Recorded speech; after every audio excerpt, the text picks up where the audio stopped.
Assalomu alaykum hurmatli kuzatuvchilar. Bugungi kontentimiz firibgarlik jinoyati haqida bo'ladi va ushbu jinoyat haqida batafsil ma'lumotlarni berib o'tamiz. Video hajmi katta bo'lganligi sababli uni qismlarga bo'lib qo'yamiz. To'liq versiyasini YouTube'da yangi ochilgan Advokat G'ulomov nomli sahifamizda kuzatib borishingiz mumkin.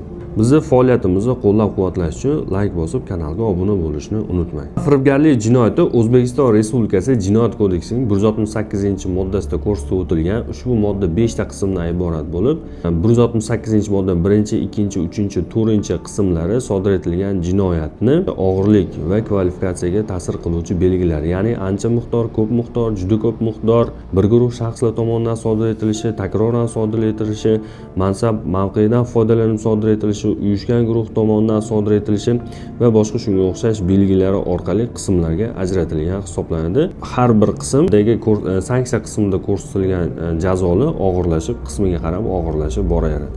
5-qismida firibgarlik jinoyati natijasida yetkazilgan moddiy zarar ixtiyoriy qoplangan taqdirda ozodlikni cheklash va ozodlikdan mahrum qilish tarzidagi jazo tayinlanmasligi ko'rsatib o'tilgan imtiyozli qismimiz bor. Demak, firibgarlik jinoyati bu o'zi nima degani? O'zganing mulkini yoki mulkiga bo'lgan huquqini aldash yoki ishonchni suiiste'mol qilish yo'li bilan qo'lga kiritib talon-toroj qilish bu firibgarlik jinoyati hisoblanadi. Xo'p, firibgarlik jinoyati necha xil usulda sodir etiladi? Firibgarlik jinoyati 2 xil usulda sodir etiladi. Aldash yoki ishonchni suiiste'mol qilish orqali sodir etiladi. Bo'ldi. Boshqa biror bir usuli yo'q. Aldash deganda nima tushuniladi? Aldash bu mulk haqida sizga yolg'on ma'lumotlarni, sizni yanglishtirishga olib keladigan ma'lumotlarni, haqiqatga to'g'ri kelmaydigan ma'lumotlarni aytadi yoki aytilishi lozim bo'lgan ma'lumotlarni yashiradi. Sizga aytmasdan mana shu mulkingizni oladi yoki sizga o'sha mulkni beradi. Mana shu holatlar aldash deyiladi. Bu o'sha qasddan sodir etiladigan jinoyatlar hisoblanadi va shu jinoyatni sodir etishdan oldin bu narsani o'sha jinoyatchi o'ylaydi va shunga tayyorgarlik ko'radi. Va o'sha sizdan mulkni sotib olayotganda yoki sizga sotayotgan paytda mana shu holatlardan birini albatta sodir etadi. Ishonchni suiiste'mol qilish deganda aldash bo'lmaydi. Sizni ishonchingizdan u o'sha o'zini boshqa maqsadlarda foydalanadi. Bunga ikkitasiga misol qilib keltiraman. Yaxshilab tushunib olishingiz uchun. Aldash, sizga bitta mashinani sotyapti-da, uni krediti bor, qarzdorligi bor. O'zi 10 ming dollarga sotayotgan bo'lsa, uni krediti 180 million, 200 million. Ya'ni o'zini tannarxidan ham yuqorilashib ketgan. Sizga sotayotgan paytda mana shu ma'lumotni aytmaydi va yashiradi. Yo'q, buni krediti yo'q. Bu top-toza mashina. Bemalol olib minaverasiz. Sizga 2 kun yo 3 kun ichida mashinani hujjatlarini rasmiylashtirib beraman deydi. Sizdan 10 ming dollar oladi. Siz borasizda mashinani bitta tekshirsangiz, uni krediti bor, taqiqi bor. Hozirgi kunda qidiruvdaligi haqidagi ma'lumotlar sizga ayon bo'ladi. Borsangiz u pulni bermaydi, yo mashinani qaytarib olmaydi. Siz natijada bergan pulingizga kuyib qolasiz. Mana bu aldash. Ya'ni o'sha sizga aytilishi lozim bo'lgan ma'lumotlarni aytmaydi, yashiradi. Ishonchni suiiste'mol qilish degani, misol uchun sizga yer uchastkasini sotdi, 10 ming dollar evaziga sotdi. Sizga aytayaptiki, bemalol bu yerda qurilish qilavering, men hujjatlarni uni 1 oy ichida qilib beraman. Haqiqatan sizga hujjatini berdi, 1 oy ichida qilib berishingizni aytdi, 1 oy ichida qilib berishini aytdi hujjatda. Siz yerda qurilishni boshlasangiz, sizga odam kelyapti. Bu yer menga tegishli. Buni men sotib olganman. Mani hujjatim deb turib sizga kelyapti. Ya'ni bitta joyi 2 kishiga sotib qo'yilyapti. Sizga ishonch bildiryapti, siz unga ishonyapsiz. Sotib olganingizdan keyin boshqa kishiga sotib yuboryapti u yerni. O'shaning uchun mana bu holatlar firibgarlik holati deb topiladi. Xo'p, keyingisi ijtimoiy tarmoqlarda bizga savollar kelyapti. Shu savollarga javob berishim orqali jinoyatni birdaniga tushuntirib o'taman, alohida to'xtalmasdan. Firibgarlikdan jabrlanganman, lekin dalilim yo'q, nima qilsam bo'ladi degan savol tushyapti. Siz firibgarlik qurboniga aylandingiz. Ya'ni, boya shu yuqorida aytgan holatimda mana misol uchun mashina sotib oldingiz, uni krediti bor ekan, uni qarzdorligi bor ekan, bank sizdan tortib olib ketdi, ham mashinasiz, ham pulsiz qolib ketdingiz. Ya'ni siz firibgarlikda jabrlandingiz. Endi sizni bu haqida biror bir tilxatingiz yoki dalilingiz yoki zapsingiz yoki shu skrinshot fotosuratlaringiz yo'q. Bu holatda endi firibgarlik bo'lmaydi degani emas. Agar o'sha vaqtda sizda shunaqa dalil bo'lmagan bo'lsa, siz endi aldanganligingizni bildingiz, aldanib qoldingiz. Endi dalil qilishni boshlash kerak. Ya'ni o'sha sizga transport vositasini sotgan, sizga nisbatan firibgarlik jinoyatini sodir etgan shaxsga telefon qiling. Gaplashganingizda har bitta holatni yozib olish kerak. Undan tashqari agar imkon bo'ladigan bo'lsa, SMS yozish kerak. Ketma-ket 10 ta, 20 ta, 30 ta baribir ularni qaysidir bittasiga javob beradi. Har bitta javob berilgan SMSlarni albatta skrinshot qilib saqlab olish kerak telefonga. Keyinchalik qilingan dalil ham u zapis bo'ladimi, video bo'ladimi yoki SMS bo'ladimi yoki Telegram, Instagramda yozishilgan yozishmalar bo'ladimi, ularning har bittasi dalil kuchiga ega bo'ladi. Uni tergovga yoki shu surishtiruv davomida yoki sud davomida taqdim qilsangiz, albatta dalil sifatida sizdan qabul qilib olinadi. Shuning uchun o'sha vaqtda dalilim bo'lmadi degan gap bo'lmaydi. Shuning uchun undan keyin dalil qilishga harakat qilish kerak. Keyingi savol, firibgarlikni fuqarolik munosabatlardan farqi nimada? Bu juda ham yaxshi savol bo'ldi. Firibgarlik holatlari fuqaroviy munosabatlarga juda ham yaqin turadi. Ayrim holatlarda haqiqiy firibgarlik holatlari fuqarolik munosabatlari deb turib, o'sha jinoyat ishi qo'zg'atish rad qilib yuboriladi yoki haqiqiy fuqarolik munosabatlari firibgarlik deb turib malakalanib, shaxs shu jinoiy javobgarlikka tortib yuboriladi. Endi buni farqi, shu yuqorida aytib o'tdim, firibgarlik ikki xil usulda aldanadi yoki ishonchni suiiste'mol qilish orqali sodir etiladi. Farqi shuki, fuqarolikdan farqi, firibgarni sizga aytayotgan va'dalari yolg'on bo'lib chiqadi yoki sizga haqiqiy maqsadini yashirib ko'rsatadi. Sizga aytilgan maqsad yo'lida sarflanmaydi, sizga aytgan maqsad yo'lida o'sha mulk ishlatilmaydi. Mana misol uchun shaxsga kimdandir 10 ming dollar qarzi bor, hech kimdan pul topa olmayapti, nima qilishni bilmayapti, bitta mashina savdosi bilan shug'ullanuvchi o'zini tanishini olib boryapti. Aka, menga mashina kerak. Nima qilasan degan paytda mana shu savolga yaxshilab e'tibor bering. Nima qilasan mashinani san degan paytda u o'sha o'zini maqsadini aytadi. Oldindan o'ylab keladi u maqsadini. Men taksichilik bilan shug'ullanaman. Ishlataman shu mashinani. U yoqqa ishlataman, bu yoqqa ishlataman deb turib, shu sizga o'zini yolg'on oldindan o'ylab to'qilgan maqsadlarini aytadi. Sizga 1 oyda pulni qilib beraman yoki 6 oyda pulni qilib beraman yoki 1 yilda pulni qilib beraman deb turib sizga yolg'on maqsadlarni aytadi. Natijada siz unga ishonasiz, aldovlarga mashinani sotasiz. Sotganingizdan keyin u o'sha sizga aytgan maqsadlar yo'lida ishlatmaydi-da, mashinani arzon garovga sotib olib, haligi talab qilib turgan o'zini qarzini o'sha talab qilib turgan shaxsga berib yopadi. Endi siz surishtirsangiz, sizga aytilgan maqsadlar, berilgan va'dalar yolg'on bo'lib chiqdi. Mana bu haqiqiy firibgarlik holati hisoblanadi. Fuqarolik munosabatda unaqa bo'lmaydi. Fuqarolik munosabatda aytilgan gaplar ham haqiqat bo'lib chiqishi kerak, va'dalar ham haqiqat bo'lib chiqishi kerak, maqsad ham haqiqat bo'lib chiqishi kerak. O'sha to'g'ri kelmadi, va'da yolg'on bo'ldi, maqsad boshqacha bo'ldi, sizga aytilgan ma'lumotlar yolg'on bo'lib chiqdi. Haqiqat emas ekan u ma'lumotlar yoki sizga aytilishi kerak bo'lgan ma'lumotlar yashirilgan ekan o'zi aslida. Mana shu holatlar haqiqiy firibgarlik hisoblanadi. Fuqarolikda bunaqa bo'lmaydi. Buni ajratishning birdan bir yo'li shu. Aynan shu masala qanaqa nima qilsa bu fuqarolik bo'ladi degan savolga ham javob berib o'tganda, sizga aytayapti, "Men taksi qilaman, mashinani menga soting. Men sizga taksida kuniga 1 milliondan ishlasam, 6 oyda qutulaman sizdan qarzimdan." deydi. Siz bo'pti deb ishonasiz va unga mashinani sotasiz. U mashinani haqiqatan oladi, haqiqatan taksichilik qiladi, lekin uni o'ylagan, tuzgan rejalari puch bo'lib chiqadi. Kuniga 1 million emas, 100 ming so'mdan pul topadi, sizga bergan qarzini to'la olmaydi va mashina uyda turadi. Mana shu holatlarda 1 yildan keyin, "Voy, men bu menga pulni bera olman, endi menga mashinani qaytarib olib beryapti. Men olmayman bu mashinani. Bu meni aldadi." deb aytsangiz ham firibgarlik bo'lmaydi. Chunki sizga boshida berilgan va'dalari haqiqat bo'lib chiqdi. Bu mana shu haqiqiy fuqarolik munosabati hisoblanadi. Farqlashi bitta yo'li shu. Keyingi savol. Xo'p, shartnoma bo'lsa firibgarlik bo'lmaydimi? Shartnoma. Oldin birinchi misol keltiraman, keyin Oliy sud plenum qarori bor. Aynan mana shu shartnomaviy munosabatlarning qaysi birida fuqarolik bo'ladi, qaysi birida jinoyat bo'ladi. Buni ham Oliy sud plenum qarorida ko'rsatib o'tilgan. Agar shartnoma qonun talablariga muvofiq tuzilgan bo'lsa va shartnoma shartlarini bajarmaslik oqibatida unda ko'rsatilgan o'sha shartlar bajarmaslik oqibatida kelib chiqqan nizolarning hammasi bu fuqarolik munosabati hisoblanadi. Fuqarolik yoki iqtisodiy munosabatlar hisoblanadi. Endi qachonki bu shartnoma firibgarlik hisoblanadi? shartnoma tuzishdan oldin bu tarafda shu odamda mulkingizni talon-taroj qilish qasdi shakllangan bo'lsa, shartnoma tuzishdan oldin mana shu holatlarning hammasi firibgarlik hisoblanadi. Buni qanaqa qilib bilish mumkin? Men oddiy bitta misol keltiraman. Bitta odam, uni umuman tadbirkorligi yo'q, ko'chadan bo'ynigacha qarz yoki moddiy ahvol tang holatda shu kimnidir pulga yedirmasa bo'lmaydigan holatga tushib qolgan. Bu nima qiladi? Chiroyli kostyum-shimlarni kiyadi, sochlarini chiroyli taraydi, chiroyli kiyinadi, yagona darsidan borib bitta firmani ochadi, o'zining nomiga chiroyli nomlarni tanlaydi, pechatlarni qildiradi. Men aytgan rasxodlarga где-то bir 300-200 dollar pul ketadi. O'sha o'zini tadbirkor, soxta tadbirkor ko'rinishiga keltiradi.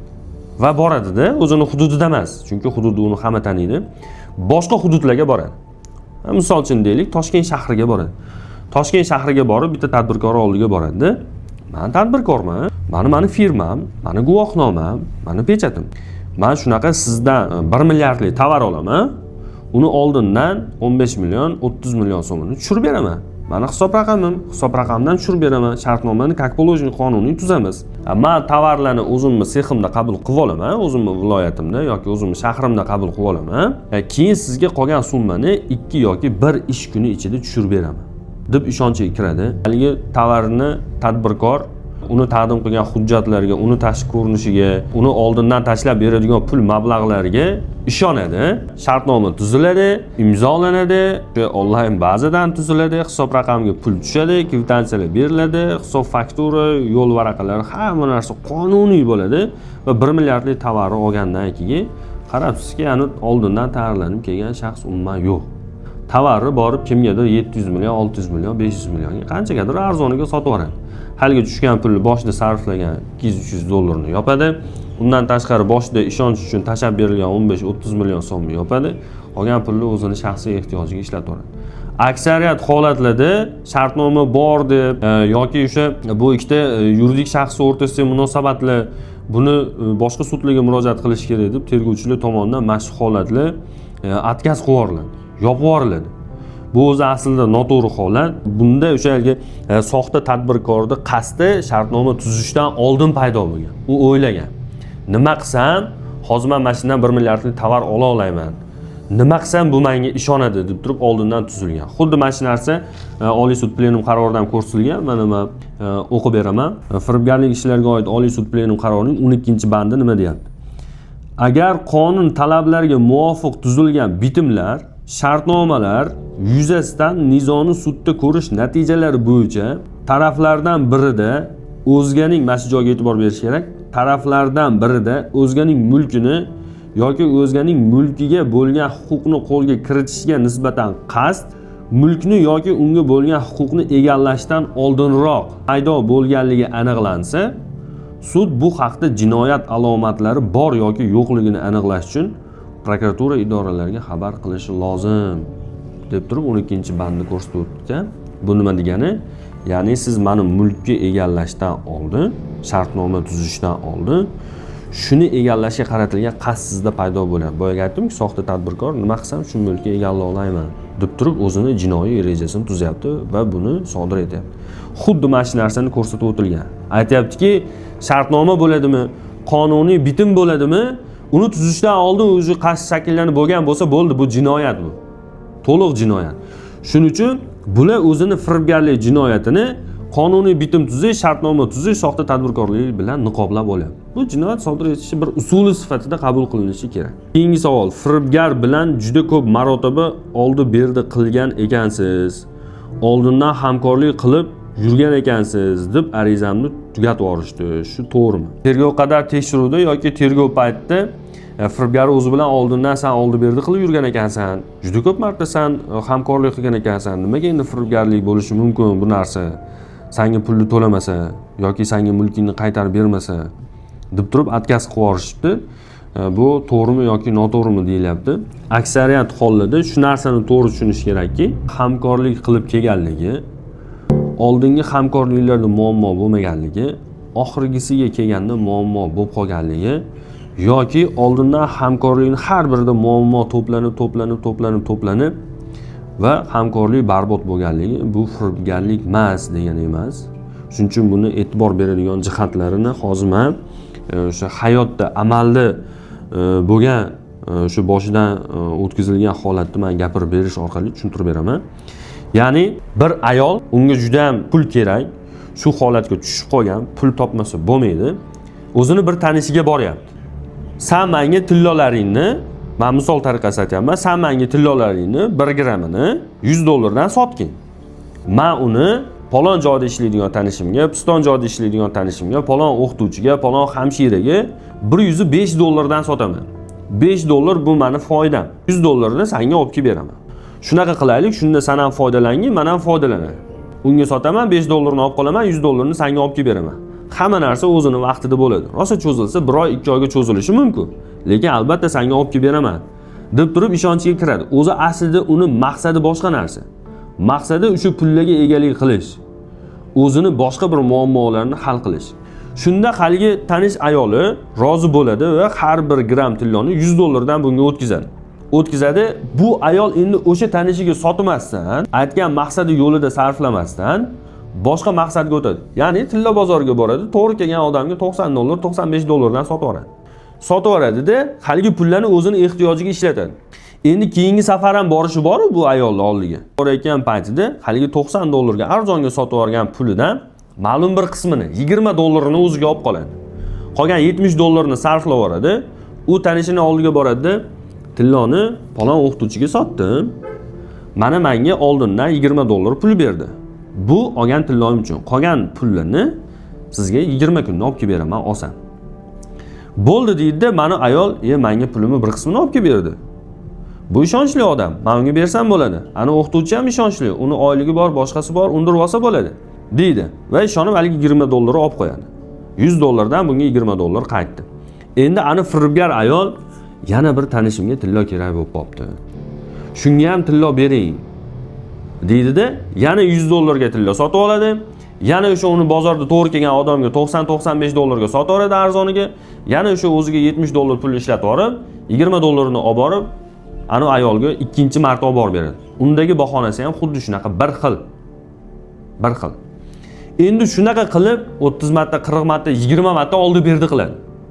Buni firibgarlik usuli, ya'ni olib kelib berayotgan $20 puli uni keyingi hamkorlik qilishiga ishonchi uni. U shu orqali uni ishonchiga kiryapti. $20 beryapti, $100 lik narsa olib ketyapti. $20 beryapti, $100 lik narsa olib ketyapti. Endi bu holatni ustidan ichki ishlar organiga yoki boshqa organga murojaat qilyapti-da. Men mana 30 marta oldi berdi qildim. Bunga $40,000 lik tilla sotdim. Bu menga bergan puli $2,000 yoki $3,000. Qolgan pullarimni bermayapti. Vaholanki surishtirib borsangiz, o'sha o'qituvchi ham o'sha aytgan tanishiga tillalarni sotmagan, uni bozorda sotib olgan kimgadir. Mana shu holat haqiqiy firibgarlik holati bo'ladi. Mana shu holatdan bir necha marotaba atkaz qilib yuborilgan. Ya'ni sen o'zi oldindan oldi berdi qilib yurar ekansan. Mana bu senga pullaringni qisman bo'lsa ham beribdi-ku. Yo'q, kechirib qo'yasiz. Beda uni berayotgan pullari uni ishonchiga kirish, u bilan hamkorlikni to'xtatib qo'ymaslik. Uni aytayotgan maqsadi umuman boshqa narsa. U o'qituvchiga bermagan, u o'zini tanishiga sotmagan, u bozorda sotib olgan. Pulini olib bo'lgan-mi? Olib bo'lgan emas. Unda qolib ketdi emas, pulini olib o'zini ehtiyojiga ishlatib yubordi. Mana bu haqiqiy firibgarlik hisoblanadi. O'sha boyaga aytgan yuqoridagi belgilari bor.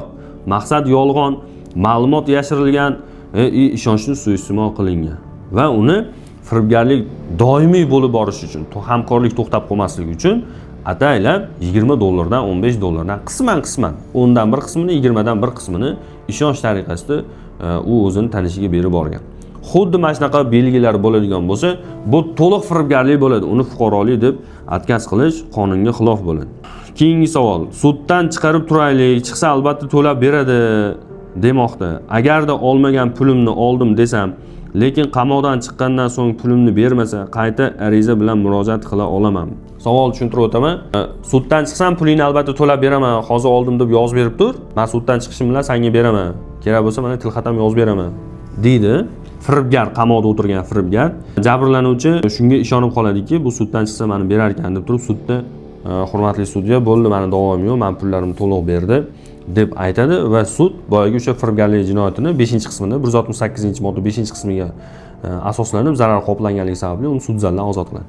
Sud zalidan chiqqandan keyin ana u firibgar bermayman, qayerga borsang murojaat qil, tamom, men sud o'tdi deb turib yana o'sha o'zini vijdonsizligini qiladi. Endi bu jabrlanuvchi aytayaptiki, men shunda pulni undira olmaymanmi? Yo'q, undira olmaysiz. Qanaqasiga? Siz sudda aytib bo'ldingiz, bo'ldi. Men zararim qoplandi, davoim yo'q deb aytib bo'ldingiz. Ayni bir holat yuzasidan ikkinchi marta murojaat qabul qilinmaydi. Bir holat yuzasidan bir marta qaror qabul qilinadi, bir marta ko'rib chiqiladi. Ikkinchi holat bu endi men shunaqa deb turgandim, men endi nima qilaman degan masalaning yechimi yo'q. Ololmaysiz pulingizni qonun tomonidan. Sudda bir holatda gapirayotgan paytingizda juda ham ehtiyot bo'lish kerak. Ishonmaslik kerak. U sizni bir marta aldadimi, ikkinchi marta ham aldaydi. Ikkinchi marta aldadimi, uchinchi marta ham aldaydi. O'shaning uchun bunaqa aldovlarga umuman uchmang. Bir marta aytdingizmi, bo'ldi. Bir marta ko'rib chiqildimi, bir marta qonuniy qaror qabul qilindimi, sud hukmi e'lon qilindimi, bo'ldi. Qaytib ko'rib chiqilmaydi.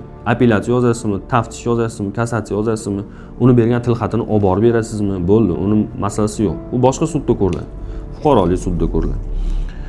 Xo'p, keyingi savol. Firibgar qamoqda, uni yaqin oila a'zosi firibgarning pullarni to'lab berishini aytib tilxat yozib bersa, firibgar qamoqdan chiqsa, keyin tilxat yozib bergan odam pullarni to'lab bermasa, men undan undira olaman. Ya'ni savolni tushuntirib o'taman. Firibgar o'zi qamoqda o'tiribdi. Uni akasi yoki otasi kelib turib, shuni qarzini men to'layman deb turib tilxat yozib beraman. Shuni qamoqdan chiqarib turaylik. Sen sudda davom yo'q deb aytib bergin deydi. Siz uni gapiga ishonasiz. Akasi yoki otasi tomonidan siz tilxat yozdirib olasiz. Men $20,000 pulni menga beraman degan tilxat yozdirib olasiz. Keyin sudga kirasizda aytasiz. Sudya sizdan so'raydi. Jabrlanuvchi nima bo'ldi, moddiy zarar? Bo'ldi, men moddiy zarar oldim, qoplandi. Meni hech qanaqa da'voim yo'q. Aniqmi? Oldingmi? Hech kim seni majburlamayaptimi bunga? Yo'q, hech kim majburlamayapti. Men o'zim ixtiyorim bilan aytaman bu gapni. Men zarar oldim. Sud sizni gapingizga ishonib, ana odamni 168-modda 5-qismiga asoslanib chiqarib yuboradi. Boshqa jazo tayinlaydi, chiqarib yuboradi degani shunday chiqarib yubormaydi. Ozodlikdan mahrum qilish bilan bog'liq bo'lmagan, ozodlikni cheklash bilan bog'liq bo'lmagan boshqa jazo tayinlaydi. Chiqetdi. Endi chiqetgandan keyin boyaga tilxat yozib bergan akasiga yo otasiga boryapsiz. Sen tilxat yozib beruvding, endi bo'ldi, menga to'lab ber, siz ular to'lamayapti. Siz nima qila olasiz? Ularni ustidan qayerga kimga yozishingizdan qat'iy nazar ularning harakatda firibgarlik bo'lmaydi. Firibgarlik bo'lmaydi. Fuqarolik sudiga murojaat qilasiz, fuqarolik sudi orqali undirasiz. Ularni jinoiy javobgarlikka tortira olmaysiz. Chunki uni qarzi bir marta ko'rib chiqildi jinoyatda. Yana qaytib ko'rib chiqilmaydi. Shuning uchun tilxat yozib berayotgan paytda yoki ularning yaqin oila a'zosi sizni oldingizga kelayotgan paytda bu narsaga juda ham ehtiyot bo'lish kerak. Keyingi savol. Agar hozir suddan chiqmasa, qamalib ketsa, bir tiyin ola olmaysan. O'zi hozir chiqsa topib to'laydi degan gaplarni aytishsa nima qilsam bo'ladi? Xo'p, zarar bilan bog'liq jinoyat ishlarini ko'rish davomida juda ham o'sha jabrlanuvchiga juda ham ko'p ruhiy bosimlar o'tkaziladi. Endi ruhiy bosim nima desa bo'ladi? Endi taktika. Ya'ni ichkarida qamoqda o'tirgan sudlanuvchi shaxsi oila a'zolari yoki yaqinlari kelib aytadi: "O'y, chiqarib yuboraylik. Shu to'layni xolos pulni o'zi ko'chaga chiqsa o'zi topib to'laydi, buni qo'ldan keladi. Hozir chiqarib yuboraylik. Agar qamalib ketadigan bo'lsa, bir tiyin ola olmaysan. Qaror. Bu qamalib jazosini o'tab chiqadi, shu bilan bo'ldi. Sen pulsiz qolib ketasan. Bu yerda yutqizib qo'yadigan sensan." degan turli xil bosimlar bo'ladi. Mana shu bosimlarga, mana shu yolg'on taktikalarga uchib qolmaslik kerak. Ya'ni zararni qoplaydigan odam o'zi qoplaydi bunaqa bosimsiz, bunaqa taktikasiz. Endi siz shunaqa bosim, voy men hozir davoim yo'q desam, bu chiqadi menga to'lab beradi. Agar davoim bor, men zararimni to'laman desam, shu bilan qamalga ketadi, men pulsiz qolib ketaman. Baraka topkur. Bitta gapni gapirishdan oldin sudda juda ham o'ylab ko'rish kerak. Juda ham. Bunaqa taktika bosimlar juda ko'p bo'ladi. Buni advokatlar ham qilishi mumkin, yaqin oila a'zolari ham qilishi mumkin, yoki kimdandir maslahat olib ularning o'zi ham qilishi mumkin. Bunaqa aldovlarga uchib qolmaslik kerak. Mana oldimga juda ham ko'p odamlar keladi. Men shunaqa deb beruvdim. Qamalib ketmasin deb. Endi mana qamoqdan chiqib olib, menga 1 so'm pul bermayapti. Ola olmaysan. Qanaqa qilib olasan? O'zi bir marta jinoiy javobgarlikka tortildi. Bir marta sud ko'rib chiqdi. Qanaqa qilib yana ko'rib beringlar deysan? Shuning uchun juda ham ehtiyot bo'lish kerak. Unaqa bosimlarga aldanib qolmaslik kerak. Keyingi savol. Firibgarlik jinoyatida tilxat qanchalik ahamiyatga ega? Ko'p odamlardan eshitib qolamiz, murojaat qilmaysanmi? Nima qilasan, aldanib yuribsan, u seni aldab yuribdi desam, tilxatim yo'q deydi. Yo'q, bu tilxat yo'qligi bu jinoyat bo'lmadi, buni javobgarlikka tortib bo'lmaydi degani emas. U tilxat hech narsani hal qilmaydi. Tilxat O'sha shaxs jinoyat sodir etganligini tasdiqlaydigan bitta dalil xolos. Bo'ldi, boshqa hech narsasini nima qilmaydi. Oddiy zapsiz bo'lsa ham jinoyat bo'ladi. Agar haqiqatan o'shani harakatda firibgarlik jinoyati bo'lsa. Videoyingiz, SMS, bir dona SMS yoki rasm, uni farqi yo'q. Guvohlar ham o'taydi. Shuning uchun aynan firibgarlik, bir kishini firibgar qilib jinoyat qilish uchun tilxat kerak, tilxat bo'lishi shart degan qonun qoida hech qayerda yo'q. U ko'chada odamlarning og'zida bor xolos u narsa. Hech qayerda yo'q. Oddiy bitta zapis orqali, oddiy bitta video orqali, oddiy bitta SMS orqali ham o'sha firibgarlik deb topsa va uni jinoiy javobgarlikka tortsa bo'ladi. Bu dalil xolos. Dalil. Qo'shimcha dalil. Shuning uchun tilxat bo'lgani endi misol uchun bir kishiga pul berayotganingizda yoki transport vositasini oldi sotdi qilayotganingizda, uy oldi sotdi qilayotganingizda, telefon oldi sotdi qilayotganingizda, xullas nimadir qilayotganingizda o'sha tilxat olish bu sizni o'sha bitta firibgarlik jinoyatini tasdiqlash uchun bitta dalil sifatida o'tadi xolos. U tilxat bo'lgani yaxshi. Bo'lmasa u muammo emas. Keyingi savol, firibgarlikda aynan shu holat yuzasidan muqaddam qabul qilingan fuqarolik va iqtisodiy sudning qarori borligi qanchalik ahamiyatga ega? Ayrim holatlarda, masalan tushuntirib o'taman, ichki ishlarga murojaat qilsam, seni bu murojaating bo'yicha fuqarolik sudining qarori bor ekan, fuqarolik sudda ko'rib chiqilgan ekan yoki iqtisodiy sudda ko'rib chiqilgan ekan deb turib отказ qilib yuborishadi. Shu sababli o'sha sudlarning qarori borligi, buni tergov organi tomonidan ko'rib chiqilishida qanchalik ahamiyatli yoki ahamiyatsiz degan savol berilyapti. Boya aytib o'tdim, haligi soxta tadbirkor o'sha yerga haqiqiy tadbirkorni aldab qo'yadi. O'rtasida shartnoma bor, bitimlar bor, hamma hujjatlar qonuniy bo'lgan. U tadbirkor endi nima qiladi? U ishonadi, bu tadbirkor bundan men sudga murojaat qilsam, MIB menga undirib beradi, sud menga undirib beradi deb turib dastlab o'sha fuqarolik iqtisodiy sudlarga murojaat qiladi. O'sha tadbirkordan buni foydasiga pul undirish bo'yicha sud qarori chiqadi. Uni foydasi yo'q. Unga kimdir maslahat, ichki ishlarga murojaat qil yoki tergovga murojaat qil deb kimdir maslahat beradi va u tergovga murojaat qiladi. Shunda tergov so'raydi. Oldin bu bo'yicha qayergadir murojaat qilganmisiz? Ha, murojaat qilganman. Qayerga? Sudga murojaat qilganman. Nimadir bormi? Ha, mana ekan, qaror bor mana. Bu bo'yicha siz iqtisodiy sudga, fuqarolik sudiga murojaat qilibsiz.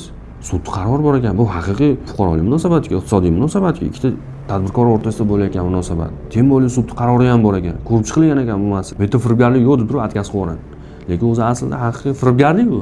Haqiqiy firibgarlik. Endi Oliy sud plenum qarorini o'qib beraman. Firibgarlik ishlari bo'yicha Oliy sud plenum qarorining 13-bandida qonun talablariga muvofiq tuzilgan bitimlar, shartnomalardan kelib chiqadigan arizalar sudni chetlab, tergovga qadar tekshiruvni amalga oshiruvchi organ, surishtiruv, dastlabki tergov organlariga tushganda ular Jinoyat protsessual kodeksining 329-330-moddalarida nazarda tutilgan tartibda ko'rib chiqilishi va jinoyat belgilari mavjud bo'lmagan taqdirda manfaatdor shaxslarga nizo fuqarolik iqtisodiy sud ishi yurituvi tartibida hal etilishi zarurligi tushuntirilishi lozim. Shuni nazarda tutish lozimki, mana shu joyga e'tibor beraylik. Sudning aynan bir masala bo'yicha fuqarolik iqtisodiy sud ishi yuritish tartibida chiqarilib, qonuniy kuchga kirgan hal qiluv qarorining mavjudligi Jinoyat kodeksining 168-moddasi bilan jinoyat ishi qo'zg'atilishiga va uning jinoyat sudlov ishini yuritish tartibida ko'rib chiqilishiga to'sqinlik qilmaydi deb yozib qo'ygan. Oliy sud plenum qarorida yozib qo'ygan to'sqinlik qilmaydi. Bu narsani ro'ka chiqib turib jinoyatni отказ qilib yuborish, arizani yopib yuborish bu qonunga xilof hisoblanadi. Ijtimoiy tarmoq orqali yo'llangan savollarimiz shu bilan tamomlandi. Bilamizki, firibgarlik jinoyati Jinoyat kodeksining 168-modda 1, 2, 3, 4-qismlardan iborat va shunga yaqin turadigan bitta moddamiz bor. Farqlashda juda ham ko'p xatoliklar bo'ladi. Ya'ni 167-moddamiz shaxs o'zining ixtiyorida bo'lgan yoki o'ziga ishonib topshirilgan o'zganing mulkini restavratsiya qilish yoki o'z ehtiyoji yo'lida ishlatib yuborish jinoyati bor. 167 deydi. Buni ko'chada xisheniya deydi. Buni firibgarlik jinoyatidan farqlaydigan bitta belgisi bor xolos. Boshqa belgisi yo'q. Firibgarlik jinoyatidan farqlashi bitta belgisi. Ya'ni u qaysi? Firibgarlik jinoyatida mulk o'zini egasini qo'lida turibdi. O'sha mulkni egallash uchun sizda qasd oldindan paydo bo'ladi. Men shuni egallashim uchun nima qilishim kerak, nima deyishim kerak, nima desam beradi, qanaqa qilib olsam bo'ladi. degan narsa bo'lishi kerak. Oldindan уже jinoyat qilishga unda maqsad qilingan bo'lishi kerak, qasd qilingan bo'lishi kerak. Oldindan.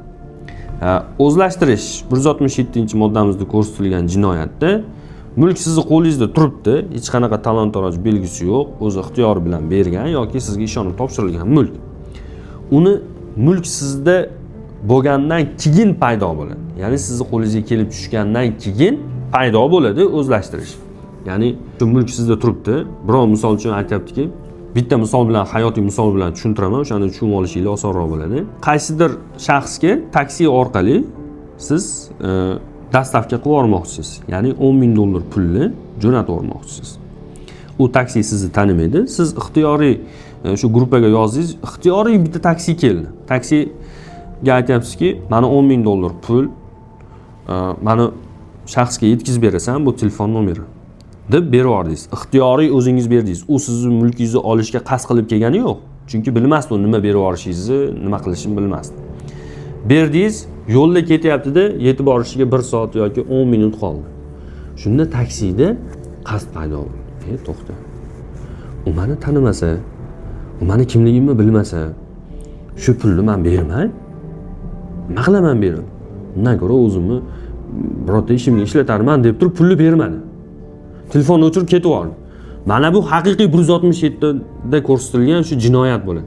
Ya'ni mulk qo'lga kiritdi, ketyapti yo'lda, keyin qasd paydo bo'ldi. To'xta, men buni bermayman degan qasd keyin paydo bo'ldi. Mana shu 167 qasd mulk qo'lga kiritilgandan keyin paydo bo'ldi. Firibgarlik jinoyatida yoningizda bitta xuddi mana shu misolliq nima qilsa firibgarlik bo'ladi, uni aytib o'taman. Firibgarlik jinoyati qanaqa bo'ladi? Yoningizda bitta o'rtog'ingiz o'tiribdi-da, mana shu $10,000 pulim bor edi, qanaqa qilib taksi topsam bo'ladi? Ani tanishimga berib yuborishim kerak edi, deb sizdan maslahat so'rang. Pul o'zini qo'lida turibdi hali. Endi sizda qasd paydo bo'lyapti. Mana undan qarzim bor yoki mana bunga pul kerak bo'lib yuruvdi. Hozir shuni qanaqa qilib olsam bo'lar ekan? O'rtoq, ana shu pulingni men olib borib beray. Olib borib berasanmi? Seni u yoqda ishing yo'q-ku. Mayli, sen uchun men borib kelaman. Bo'ldi deydi-da, o'zi u yoqda hech qanaqa ishi yo'q. O'zi borib kelish niyati yo'q. Pul uni qo'lida turibdi, qasd paydo bo'lyapti, sekin olib olyapti. Pulni bermanga, men olib borib tashlab kelaman deyapti. Bo'pti, hop, bir shundan berib yuboryapti-da, shing surib yuboryapti. Pul yo'q. Olib borib bermagan. Mana bu holatdagi sodir etilgan qilmish bu jinoyat, firibgarlik jinoyati deyiladi. Ya'ni qasd oldindan paydo bo'ladi. Olib olyapti o'rtoqdan. Kelma, olib borib tashlab qo'yaman deyapti. Taksi chaqirib nima qilasan deyapti. Bu oldindan o'zi qasd shakllangan pul olishga. Yuqoridagi aytgan berilgan savollarning javobi va jinoyatga tushuntirilgan holatlarda kelib chiqib, sizni qiynab turgan qanaqadir muammolar bo'ladigan bo'lsa, tergov organida, surishtiruv organida, sud organida sizni qiynayotgan muammolar bo'ladigan bo'lsa yoki sizni yaqinlaringiz bilan bog'liq shunaqa holatlar bo'ladigan bo'lsa, albatta yuridik sohada yetarli bilimi bo'lgan advokatlarga yoki o'zingizni yaqin tanishlaringizga murojaat qiling. Bir ish qilishdan oldin albatta maslahat olish kerak.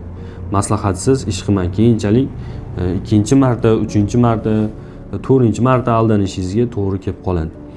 Shuning uchun ushbu video manfaatli, boshqalarga ham kerakli bo'lganligi sababli shu o'zingizni yaqin tanishlaringizga tarqatib qo'yishni esdan chiqarmang. Assalomu alaykum, hurmatli